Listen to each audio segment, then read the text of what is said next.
नमस्कार दोस्तों, आज की 3 कहानियां जो आपकी सोच बदल देंगी। वीडियो को लास्ट तक पूरा देखें। नंबर 1, साधु और ठग। एक साधु अपने धन की थैली सदा अपने पास रखता था।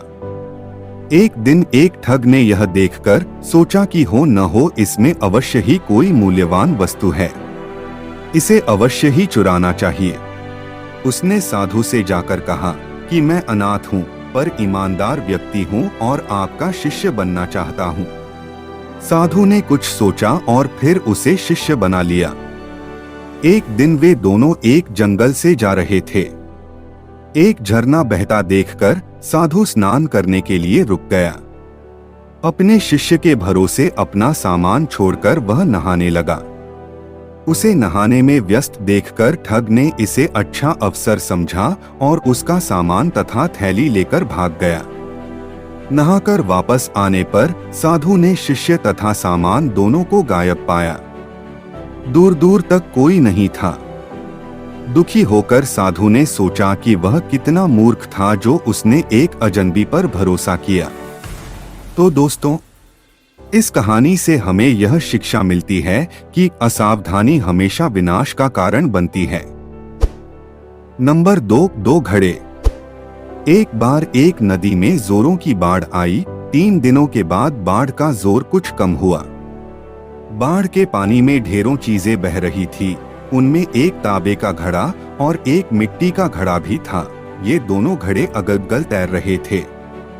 तांबे के घड़े ने मिट्टी के घड़े से कहा, अरे भाई, तुम तो नरम मिट्टी के बने हुए हो और बहुत नाजुक हो। अगर तुम चाहो तो मेरे समीप आ जाओ, मेरे पास रहने से तुम सुरक्षित रहोगे।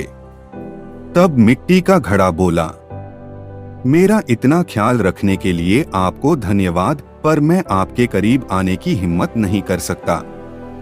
आप बहुत मजबूत और बलिष्ठ है, मैं ठहरा कमजोर और नाजुक। कहीं हम आपस में टकरा गए तो मेरे टुकड़े टुकड़े हो जाएंगे। यदि आप सचमुच मेरे हितैषी हैं, तो कृपया मुझसे थोड़ा दूर ही रहिए। इतना कहकर मिट्टी का घड़ा तैरता हुआ तांबे के घड़े से दूर चला गया। तो दोस्तों, इस कहानी से हमें यह शिक्षा मिलती है कि ताकतवर पड़ोसी से दूर रहने में ही भलाई है। नंबर 3, 2 अच्छे दोस्त। राहुल और नरेंद्र दोनों बहुत अच्छे दोस्त थे। एक बार दोनों रेगिस्तान से गुजर रहे थे। यात्रा में किसी बहस के दौरान नरेंद्र ने राहुल को चेहरे पे झापड़ मारा। राहुल ने बिना कुछ कहे रेत पे लिखा, मेरे अच्छे दोस्त ने मुझे झापड़ मारा।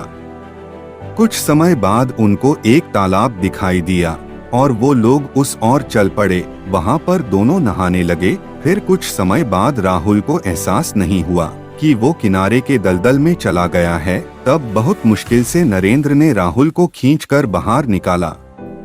राहुल ने बाहर आने के बाद फिर एक पत्थर पर लिखा, आज मेरे दोस्त ने मेरी जान बचाई। तभी नरेंद्र ने राहुल से उत्सुकता से पूछा, मैंने तुमको झापड़ मारा था तो तुमने रेत में लिखा और अभी दलदल से निकाला तो पत्थर पे लिखा, ऐसा क्यों?